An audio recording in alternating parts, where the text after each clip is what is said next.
আচ্ছা, ভাবুন তো সারাদিনের ব্যস্ততা শেষে পরিবারের সবাই মিলে রাতের খাবার খাচ্ছেন।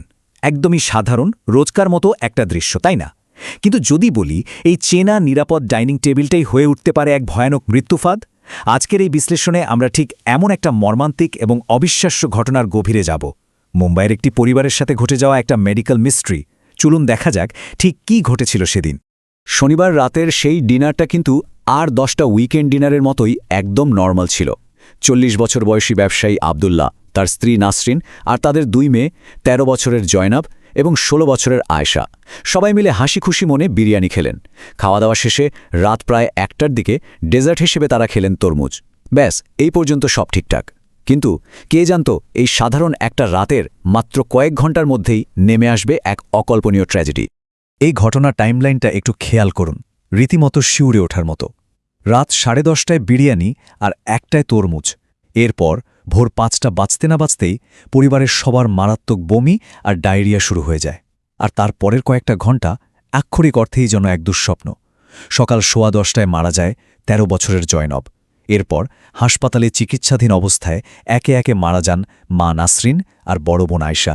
ভাবা যায়, আর সবশেষে রাত 10:30টায় বাবা আবদুল্লাহ মৃত্যুর কোলে ঢলে পড়েন। মাত্র 12 ঘণ্টার ব্যবধানে। হ্যাঁ, মাত্র 12 ঘণ্টায় একটা গোটা পরিবার যেন পৃথিবী থেকে মুছে গেল। অবস্থা খারাপ দেখে তাদের কিন্তু খুব দ্রুত যে হাসপাতালে নেওয়া হয়েছিল। সেখানে পৌঁছানোর পর রোগীরা একদম ক্লান্ত, বিপর্যস্ত অবস্থায় ছিলেন। আর এখানেই প্রাথমিকভাবে তাদের যিনি দেখেছিলেন সেই ডাক্তার জিয়াদ কুরেশির কথায় আমরা প্রথম বড় ক্লুটা পাই। তিনি বলছেন, হাসপাতালে আনার পথেই পরিবারের সদস্যরা তাকে জানিয়েছিলেন যে তারা তরমুজ খেয়েছিলেন। ব্যাস, ওই অর্ধেক খাওয়া তরমুজটাই হয়ে দাঁড়ালো এই ঘটনার প্রধান সন্দেহভাজন। এখন আমাদের সবার মনে কিন্তু একটা বিশাল প্রশ্ন জাগছে, তাই না? তরমুজ এত পরিচিত, রিফ্রেশিং আর সবার পছন্দের একটা ফল, এটা কিভাবে এত ভয়ঙ্কর আর প্রাণঘাতী হয়ে উঠতে পারে? মানে যে ফলটা আমাদের হাইড্রেটেড রাখে, সেটা কিভাবে একই পরিবারের 4-4টে তাজা প্রাণ কেড়ে নিতে পারে? এই রহস্যের জট খুলতেই কিন্তু মেডিকেল টিম আর প্রশাসন নড়ে চড়ে বসে। দেখুন, প্রশাসন কিন্তু বিষয়টাকে একদম হালকাভাবে নেয়নি। মুম্বাই পুলিশের ডিসিপি প্রবীণ মুন্ডে জানিয়েছেন, মৃত্যুর আসল কারণ বের করতে 4 স্তরের একটা ইনভেস্টিগেশন চলছে। প্রথম ধাপে পুলিশ ওই অর্ধেক খাওয়া তরমুজটা ল্যাবে পাঠিয়েছে। সেকেন্ড স্টেপে ফুড অ্যান্ড ড্রাগ অ্যাডমিনিস্ট্রেশন বা এফডিএ চেক করছে তরমুজে বাইরে থেকে মেশানো কোনো বিষ বা ভেজাল ছিল কিনা। তৃতীয় ধাপে ফরেনসিক টিম ভিসেরা আর খাবারের নমুনা অ্যানালাইজ করছে। আর সবশেষে মাইক্রোবায়োলজি ডিপার্টমেন্ট দেখছে কোনো ব্যাকটেরিয়াল ইনফেকশন আছে কিনা। আসলে হিস্টোপ্যাথোলজি রিপোর্টটা হাতে না আসা পর্যন্ত একদম কনফার্ম করে কিছু বলা যাচ্ছে না।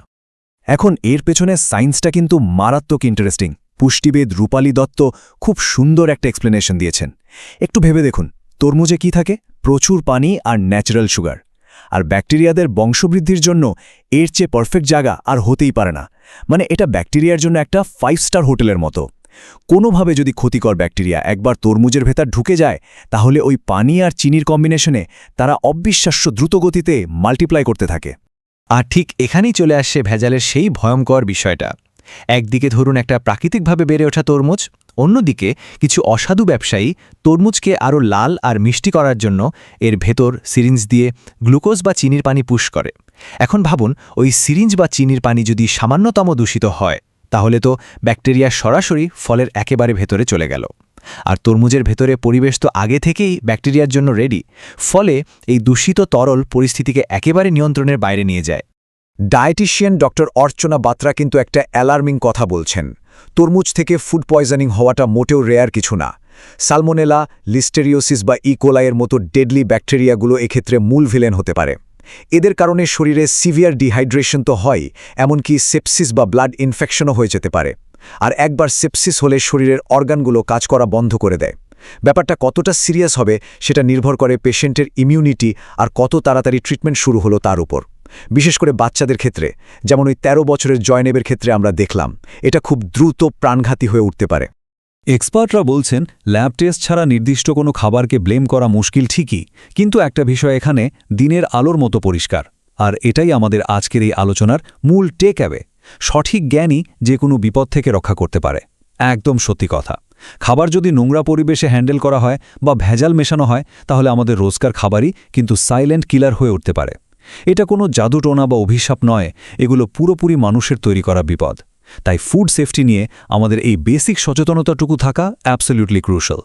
মুম্বাইয়ের এই মর্মান্তিক ঘটনা আমাদের চোখে আঙ্গুল দিয়ে দেখিয়ে দিল যে আমাদের সবচেয়ে চেনা সবচেয়ে পরিচিত জিনিসগুলো কতটা আনসেফ হতে পারে যদি আমরা একটু সচেতন না হই। তাই এই পুরো বিষয়টা বিশ্লেষণ করার পর একটা প্রশ্নই বারবার মাথায় ঘুরপাক খাচ্ছে, আমাদের এই অজ্ঞতাই কি আমাদের প্লেটের সবচেয়ে বড় বিষ?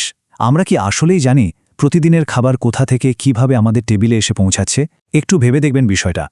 মনে রাখবেন, সঠিক জ্ঞানই যে কোনো বিপদ থেকে রক্ষা করতে পারে, আর এটাই আমাদের সবচেয়ে বড় রক্ষা কবচ।